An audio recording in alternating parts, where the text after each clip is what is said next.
सभी भक्तों का स्वागत है।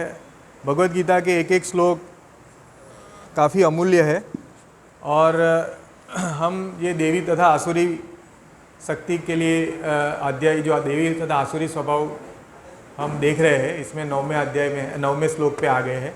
हमने आगे देखा कि भगवान बता रहे हैं कि कैसे जो गुण है वो देवी गुण है और कैसे गुण है जो आसुरी गुण है।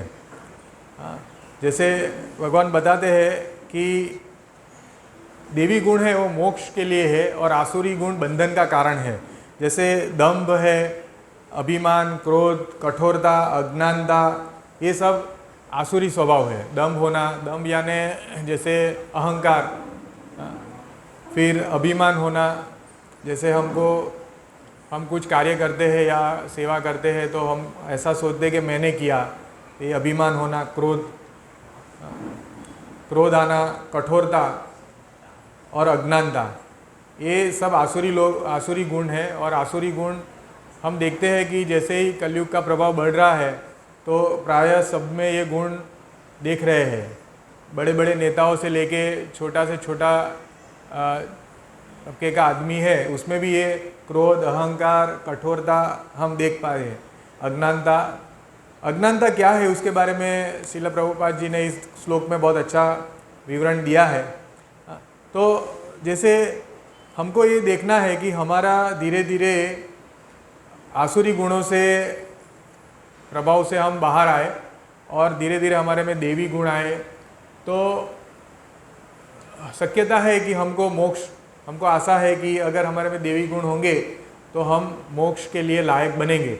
तो पहले तो जैसे हम कुछ पढ़ाई करते हैं तो हम कोई क्वालिफाई होते हैं तो कोई नौकरी मिलती है, उसी तरह हमारे में जो क्वालिफिकेशन है वो हमको धीरे धीरे हमारा क्वालिफिकेशन बढ़ाएंगे तो हमको मोक्ष मिलेगा और हम भगवान के प्रिय बनेंगे।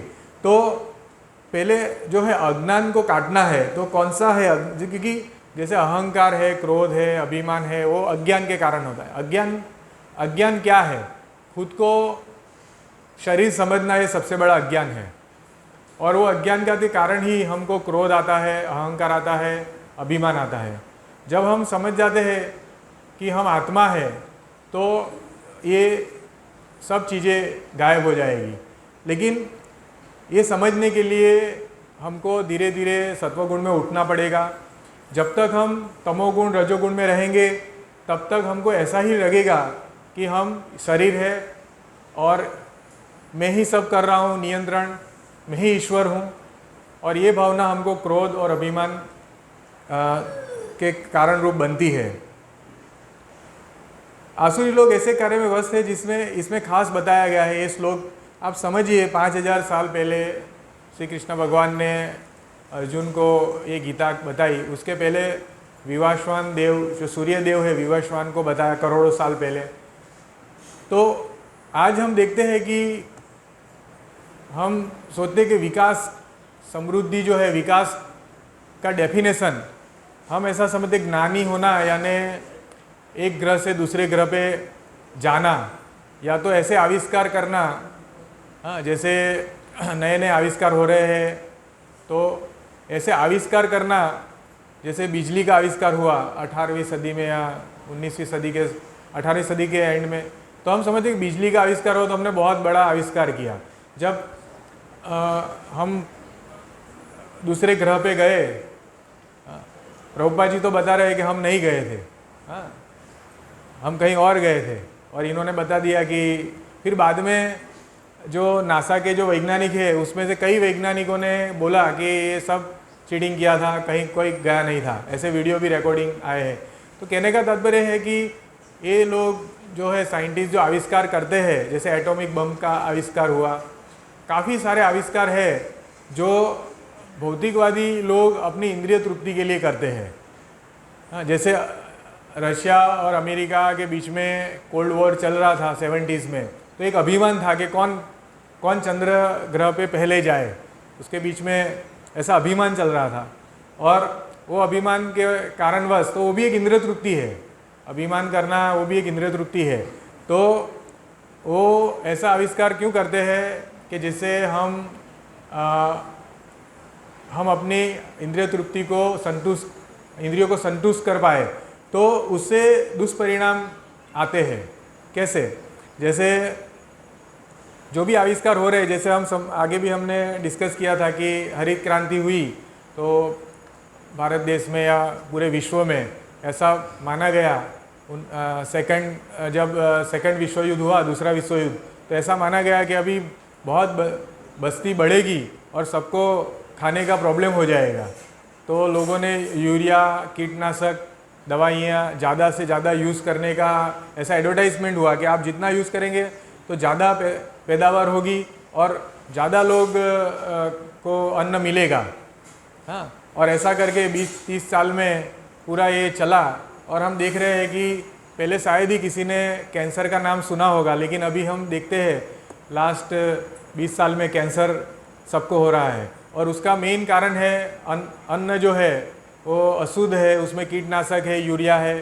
तो आविष्कार जो कर रहे हैं हम लोग, तो विनाश सही अर्थ में हमारी बुद्धि हमको ऐसा सोचने पे मजबूर करी अज्ञानतावश कि आविष्कार हमको कुछ शांति देंगे, हमको आनंद प्रदान करेंगे, हम लोग समृद्ध हो जाएंगे। जैसे बिजली का आविष्कार हुआ, तो मैंने आगे भी बताया कि बिजली का आविष्कार हुआ तो पहले तो ऐसा था, बिजली नहीं थी। आज से 300 साल पहले तो 7 बजे जब सूर्यास्त हो जाता था तो सब सो जाते थे काम करके, सुबह जल्दी उठते थे क्योंकि कोई और चारा ही नहीं था, उनको जल्दी उठना पड़ता है, काम निपट उनका दिन चालू हो जाता है सूर्योदय से, ब्रह्म मुहूर्त से, और सूर्यास्त से दिन खत्म हो जाता है। ऐसा कोई नाइट शिफ्ट वाला कोई ड्यूटी शायद ही जो सैनिक लोग थे उनको होता होगा, चौकीदार लोगों को, बाकी नाइट शिफ्ट जैसा कुछ था नहीं। कहने का तात्पर्य है कि लोग आनंदित थे।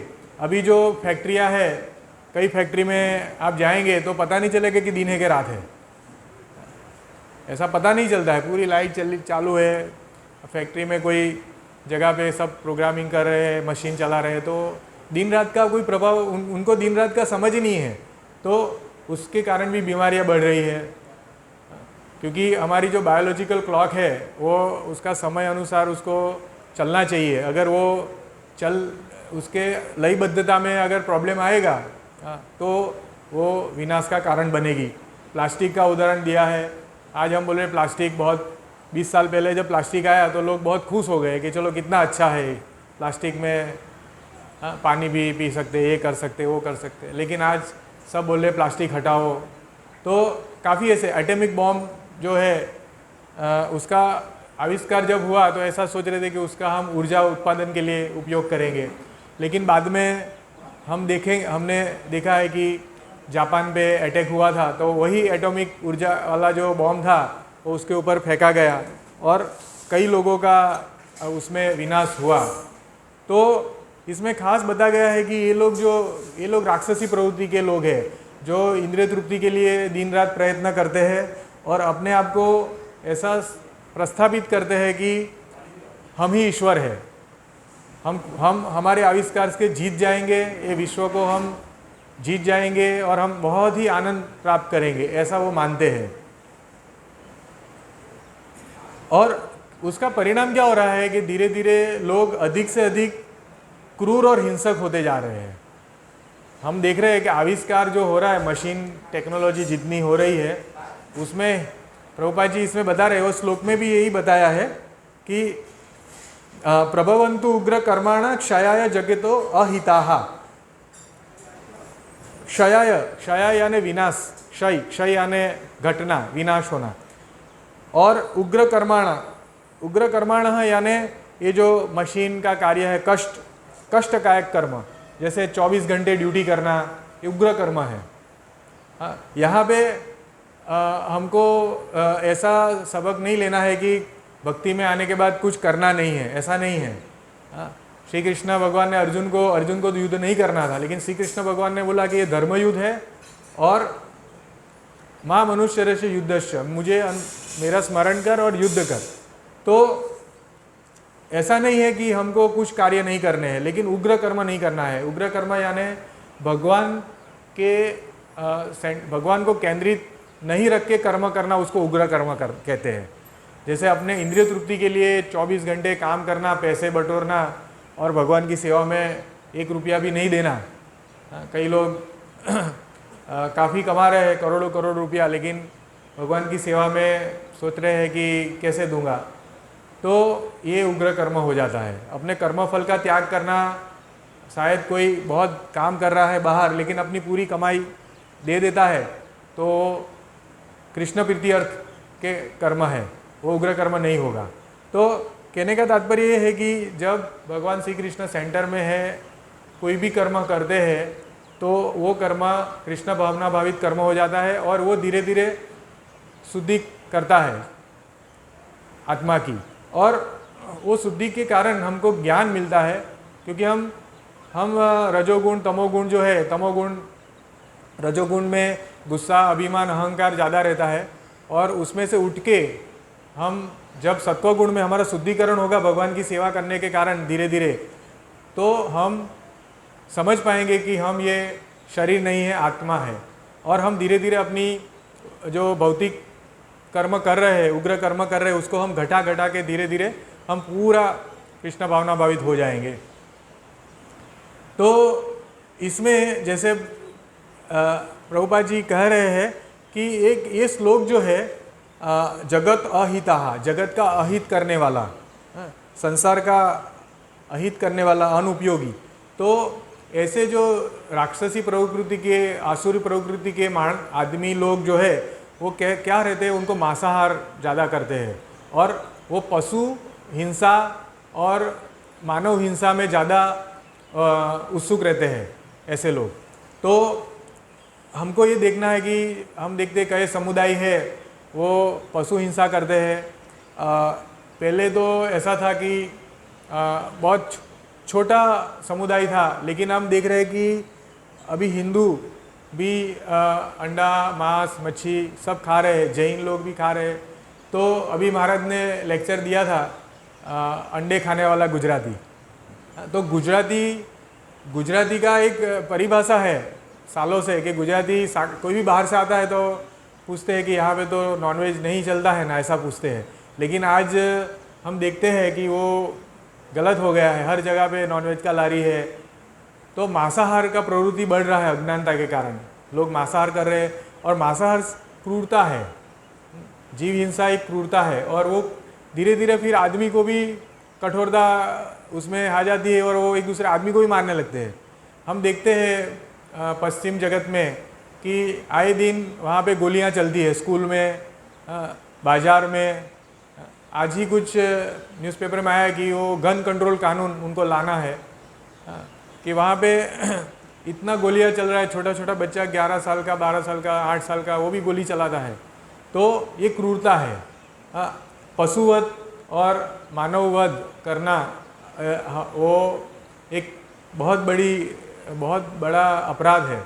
और ये करते करते धीरे धीरे हम सोच रहे हैं कि जैसे हम बोलते हैं कि हम समृद्ध हो रहे हैं, लेकिन हमको ये देखना है कि हम समृद्ध कहाँ हो रहा है। हम लोग अगर एक दूसरे को मारने के लिए समृद्ध हो रहे हैं, तो वो तो समृद्धि नहीं है, वो विकास नहीं है।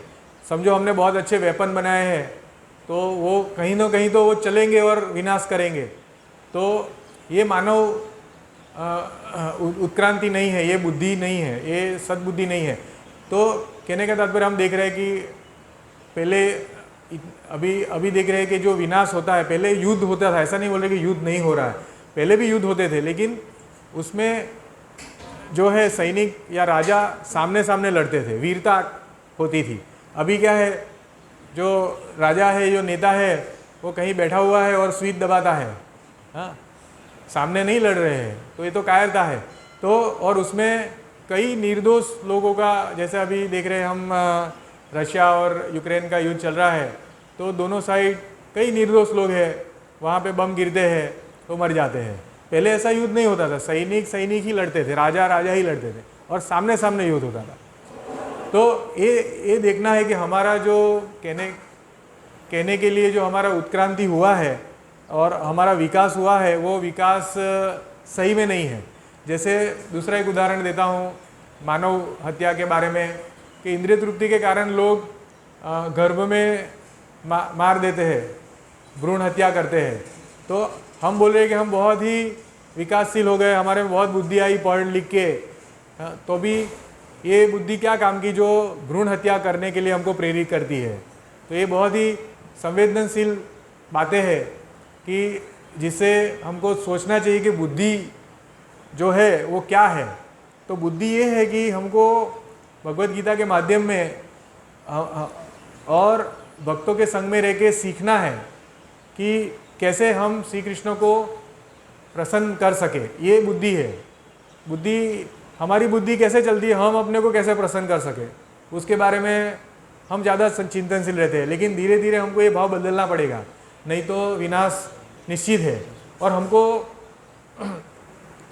हमको प्रचार करके ये समझाना पड़ेगा लोगों को, जैसे कि आप ये इंद्रिय तृप्ति छोड़िए, धीरे धीरे सत्वगुण में आइए और भगवान की प्रसन्नता के लिए कार्य कीजिए। तो ये प्रचार हमको करना पड़ेगा। तो जैसे हम देखते हैं कि कैदी के लिए नियम बने हैं कैदियों के लिए, उसी तरह हम भी कैद में हैं, हम माया देवी की कैद में हैं। ये जो पृथ्वी लोक है, जैसे वो तटस्थ शक्ति है, भगवान की 3 शक्ति है, अंतरंगा शक्ति, बहिरंगा शक्ति और तटस्थ शक्ति। अंतरंगा शक्ति को देवी शक्ति बोलते हैं, बहिरंगा शक्ति को माया शक्ति बोलते हैं, और तटस्थ शक्ति यानी जीव शक्ति। तटस्थ यानी तट प्रदेश होता है। हम जैसे सागर किनारे और अगर नदी किनारे जाते हैं तो तट पे क्या होता है, एक तरफ पानी होता है और एक तरफ ज़मीन होता है, ऐसा है, और बीच में एक लकीर रहती है। तो कहीं पे तो इस तरह से तटस्थ शक्ति यानी बीच वाला पार्ट। तो हम जीव है, हम चाहे तो देवी शक्ति, भगवान की देवी शक्ति की पूजा कर सकते हैं, जो भगवान की स्पिरिचुअल शक्ति है, आध्यात्मिक शक्ति है। और चाहे तो हम माया शक्ति का हम माया शक्ति के साथ रह सकते हैं, जो है माया शक्ति यानी इंद्रिय तृप्ति करना। तो ये जीव है, उसका स्वतंत्र निर्णय है कि वो कहाँ जाए। वो तटस्थ शक्ति है, वो कहीं पे भी जा सकती है, उसकी स्वतंत्रता पे निर्भर है। तो हमको अपनी ये स्वतंत्रता का यूज़ करके, उपयोग करके, हमको भगवान की जो स्पिरिचुअल शक्ति है, राधा रानी, उसकी सेवा करना है, जिससे कारण हम धीरे धीरे भक्ति को प्राप्त कर सकते हैं। भगवान बताते हैं, भोक्ताराम यज्ञ तपसाम सर्वलोक महेश्वरम सरुदम सर्वभूतानाम ज्ञात्वाम शांति मृच्छते। हम शांति के लिए प्रयास कर रहे हैं हम लोग, लेकिन यूनो की स्थापना हुई, उसके बाद भी कितने सारे युद्ध लड़े गए। यूनाइटेड नेशन की स्थापना हुई, उसकी स्थापना क्यों हुई थी कि हम युद्ध नहीं लड़ना है, ऐसा उसका मेन ध्येय है यूनाइटेड नेशन का। लेकिन हम देख रहे हैं कि आए दिन युद्ध तो हो ही रहे हैं, हर 5-3 साल में कुछ युद्ध होते हैं। तो हमको शांति नहीं मिल रही है। तो शांति कब मिलेगी? भोक्ताराम यज्ञ तपसा। भोक्ताराम यानी भगवान जो है सुप्रीम एंजॉयर है, भगवान भोग करते हैं। और यज्ञ तपस्या, जैसे हम यज्ञ में आहुति देते हैं, भोग देते हैं यज्ञ में, तो वो यज्ञ है, वो भगवान, अग्नि को भगवान का मुख माना जाता है। तो हम जब भी आहुति देते हैं वो भगवान, क्योंकि भगवान भोक्ताराम है, तो अगर हम भोग करेंगे भगवान को, भगवान भोक्ताराम है। भगवत गीता का नॉलेज ये बोलता है कि भगवान भोक्ताराम है। अगर हम भोग करेंगे तो हम माया शक्ति के प्रभाव में रजोगुण और तमोगुण में आ जाएंगे। तो सूरदम सर्वभूतानाम, हर एक के हृदय में भगवान एज ए मित्र, सूरद फ्रेंड की तरह रह रहे हैं भगवान हर एक के हृदय में। और ज्ञात्वाम शांति मृष्य, तो हम ऐसा समझेंगे कि भगवान ही सर्वभोक्ता है और सर्व यज्ञ का जो फल है वो भगवान को ही अर्पण करना है, और भगवान हमारे हृदय में है, हमारे मित्र। ऐसा जब हम ऐसी हमको स्मृति होगी, ऐसा हम ज्ञान मिलेगा, तब हमको शांति मिलेगी। तब तक हम शांति, जय श्री शिवा, तब तक हम शांति को प्राप्त नहीं करेंगे और युद्ध चलते रहेंगे। कलयुग में हरिनाम संकीर्तन सबसे बड़ा आहुति है। कलयुग का यज्ञ क्या है? हरिनाम, नाम संकीर्तन यज्ञ। कली काले नाम रूपे कृष्ण अवतार। तो भगवान का जो नाम है, संकीर्तन यज्ञ, कलयुग के लिए यही यज्ञ है। तो हमको आहुति क्या देना? हमारा समय का आहुति देना है। हमको सेवा, हमको माला करना है, 16 माला जप करेंगे तो हम भगवान के प्रसन्न, भगवान को प्रसन्न कर पाएंगे। तो भगवान सुप्रीम एंजॉयर है, भगवान भोक्ताराम है, ये भावना जागृत होगी। प्रायः हम देखते हैं भौतिकवादी लोग खुद को ईश्वर प्रस्थापित करते हैं। हम भगवान जैसा कुछ है नहीं, भगवान के बारे में सोचना तो दूर की बात है, लेकिन ऐसा बोलते हैं कि ये सब अपने आप हो गया है, ये सृष्टि ऐसे ही चल रही है, कोई उसका नियंत्रता नहीं है, नियंत्रण करता कोई नहीं है। कोई ये जन्म है, उसके बाद किसने देखा क्या है, दूसरा जन्म है कि नहीं, शास्त्र पढ़ते नहीं हैं। अपने हिसाब से इंद्रिय तृप्ति के लिए आधार ढूंढते हैं, क्योंकि किसी ना किसी आधार, आदमी को आधार नहीं मिलेगा कोई चीज़ का तो वो कभी भी कोई कार्य नहीं करेगा। तो इंद्रिय तृप्ति के लिए झूठा भूल धारणा वाला आधार ढूंढता है कि पुनर्जन्म तो होगा ही नहीं, कुछ है नहीं, भगवान भी है नहीं। क्योंकि अगर जब वो भगवान को मानेगा और पुनर्जन्म है ऐसा मानेगा तो उनको भगवान के नीति नियमों का पालन करना पड़ेगा, तो वो करना नहीं चाहते, इसलिए बोलते भगवान जैसा कुछ है नहीं, मानव सेवा माधव सेवा, ऐसा करके पूरा चक्र चलाया हुआ है। और मानव सेवा बोलते हैं और फिर युद्ध भी करते हैं, झगड़ा भी करते हैं, मारामारी भी करते हैं। तो मानव सेवा कहाँ है? तो कहने का तात्पर्य ये है कि ये सब झूठ मूठ का धर्म है। धर्मस्तु साक्षात भगवत प्रणीतु, भगवान ही धर्म बना सकते हैं। हम बोलेंगे मानव सेवा माधव सेवा ये धर्म नहीं है, कहीं लिखा नहीं है। तो ये बहुत इंपॉर्टेंट चीज़ है कि बुद्धि ददामि बुद्धि योगम तम ये न माम उपयांति थे। भगवान बता दे कि जो मेरे पास आएगा, उपयांति थे यानी आना, जब मेरे पास आएगा उसको बुद्धि युग दूंगा, सबको बुद्धि युग नहीं दूंगा, सबको बुद्धि प्रदान नहीं करेंगे भगवान, माया से आवृत ही कर देंगे। तो हम देखते हैं जो भौतिकवादी लोग हैं इतना माया से आवृत है कि जैसे कीर्तन चलता है तो भी वो सुनना नहीं चाहते हैं, हिंदू है फिर भी ना बोलते हैं कि चलो इधर से जाओ, ये बात है। तो ये विकास हुआ है हमारा कि भगवान को नकारना, हमारी बुद्धि इतनी विकसित हो गई है कि हम अभी भगवान ने भगवद गीता बोला है उसके ऊपर संशय है, या तो भगवान ने जो बोला है वो सच है गलत है उसके ऊपर संशय कर रहे हैं। तो ये हमारी जो है आसुरी बुद्धि है और उसके कारण हम दुखी हो रहे हैं, लेकिन हमको पता नहीं कि दुख का कारण क्या है। तो ये बहुत इम्पोर्टेंट पॉइंट है।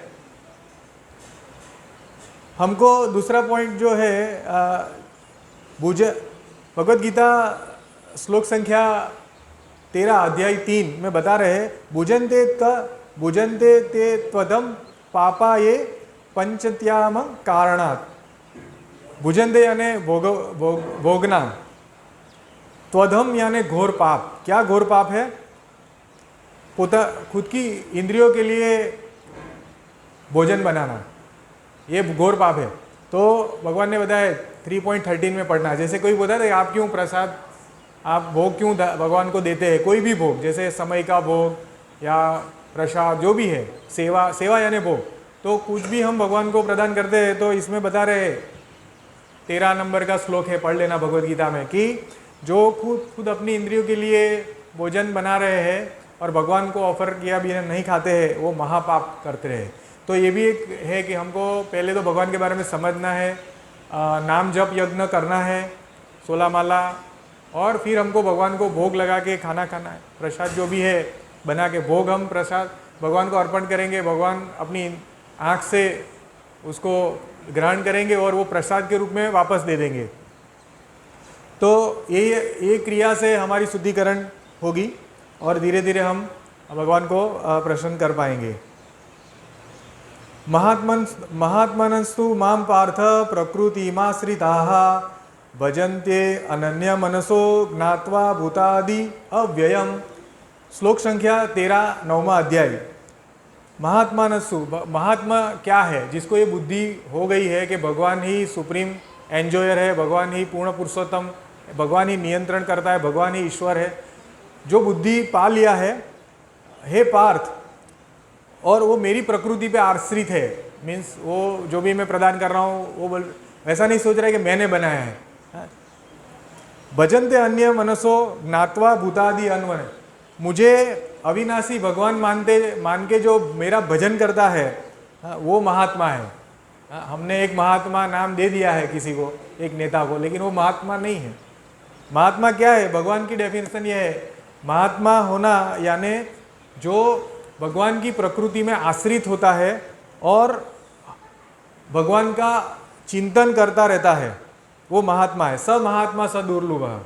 भगवान बताए ऐसे महात्मा दुर्लभ होते हैं, जो ये नेता महात्मा नहीं बन सकते हैं कोई भी, वो हमने बनाए हैं। तो ये समझना चाहिए कि भगवद गीता में बोलते हैं महात्मा यानी जो मेरे में चिंतनशील है और जो मुझे ही नियंत्रण करता मानता है और मुझे ही सर्व फलों का मुझे प्रदान करते हैं, स्वामी मानते हैं। हर एक फल जो प्राप्त करते हैं इंद्रिय से वो मुझे वापस देते हैं, तो वो महात्मा है। श्लोक संख्या 14 चैप्टर 9 एक श्लोक है, सततम कीर्तयन्तो माम यतन्तस्य दृढ़व्रताः नमस्यन्तश्च माम भक्त्या नित्ययुक्ताः उपासते। सतत कीर्तयन्तो, भगवान का कीर्तन में सतत मन होना, दृढ़व्रता मीन्स उसको भगवान में एकदम दृढ़ता से आस्था होनी चाहिए। कीर्तन, उसका जो कीर्तन है वो दृढ़ मन से होना है चाहिए, शुद्ध मन से। तो और मनस्यंतश्च माँ भक्त्या नित्य युक्ता उपासते मीन्स वो हर वक्त मेरा उपासना कर रहा है। ये जो है ऐसा क्वालिटी वो देवी गुण है, ऐसा क्वालिटी होना चाहिए। तो इस तरह से काफ़ी हम देखते हैं कि जो हमारा जो क्वालिटी डेवलप होना चाहिए, मनुष्य जन्म जो मिला है वो हमको बहुत दुर्लभ है। और ये जन्म में हमको किसी का, अगर हम आसुरी गुण में रहेंगे तो हम विनाश हमारा भी करेंगे और पूरे विश्व का विनाश कर देंगे। तो हमको ये सोचना है कि कृष्ण भावना भावित होना कितना बेनिफिशियल है, कितना उस लाभदायी है। भगवान प्रसन्न होते हैं, जो आत्मा है वो प्रसन्न होती है, क्योंकि भगवान प्रसन्न होंगे, हम भगवान के अंश है तो हम अपने आप प्रसन्न होंगे। तो बहुत सरल है, लेकिन हम माया शक्ति इतनी प्रबल हो रही है कलयुग के प्रभाव से कि इतना सरल चीज़ हम समझ नहीं पा रहे हैं और हम कॉम्प्लेक्स डिफ़िकल्ट चीज़ को समझना चाहते हैं और उसको हम डेवलपमेंट बोलते हैं, विकास बोलते हैं। हाँ, नहीं तो क्या होगा, आ ब्रह्म भूला लोकाः पुनर्वर्तिनो अर्जुन मामुपेत्य तु कौन्तेय पुनर्जन्म न विद्यते। श्लोक संख्या 16 अध्याय 8। ब्रह्मा को भी पूरा, ब्रह्मा का भी पतन होता है और आ ब्रह्म बहुना लोकाना, ये जो पूरा लोक जो है ब्रह्मांड, उसमें कई ग्रह है। तो उसको जैसे ब्रह्मलोक है वो सबसे ऊपर वाला ग्रह है, वहाँ से लेके पाताल लोक तक पतन हो सकता है और 84 लाख योनि में घूमना है। लेकिन माम उपेत्यंतु कौन्तेय पुनर्जन्म न विद्यते। उपेत्यंतु अगेन दूसरी बार आया कि मेरे पास जो आएगा, हे कौन्तेय, हे अर्जुन, उसका पुनर्जन्म नहीं होगा। तो अगर हमको हमारा पतन नहीं करना है तो तटस्थ शक्ति में बहुत पावर है, वो निर्णय ले सकती है कि कहाँ जाना है। देवी प्रकृति का आश्रित बनना है या माया का आश्रित बनना है, वो हमारा चॉइस है। और हम भक्तों को नम्र निवेदन करते हैं कि बहुत सरल विधि है कलयुग में। अस्ति एको महागुण, कलयुग में बहुत सारा प्रॉब्लम है कलयुग में, लेकिन एक बहुत महान गुण है, भगवान का कीर्तन करने से मात्र से हमारा बहुत लाभ होता है और हमारा पुनर्जन्म नहीं होगा, हम भगवान के धाम में जाएंगे। ये भगवद गीता का विचार है, भगवान का विचार है। इसमें रिसर्च करके खोजा हुआ विचार नहीं है, जो हम रिसर्च करेंगे, एक साल अच्छा चलेगा फिर उसका पता चलेगा कि ये फल है। ये भगवद गीता है, उसका कोई समय कोई स्थल के हिसाब से नहीं लिखा गया। आज भी वही श्लोक काफ़ी लोगों को प्रभावित कर रहे हैं और काफ़ी लोग भक्त बन रहे हैं। तो हमको सोचना है इसके बारे में गंभीरता से, और हमारी प्रकृति को हम कैसे चेंज कर पाए उसके बारे में हमको प्रयत्नशील रहना है। और धीरे धीरे हमारा जो प्रकृति है उसको देवी प्रकृति बना के हम ये विनाश से बच सकते हैं। तो ये चीज़ है कि हमको हमारी जो बुद्धि है वो भगवान के विषय में, उसके चिंतन में लगाना है, नहीं कि ये भौतिक इंद्रियों के चिंतन में लगा के नया नया डेवलपमेंट करके खुद का भी विनाश करो और दूसरे का भी विनाश करो। ये ध्येय नहीं है। हरे कृष्ण।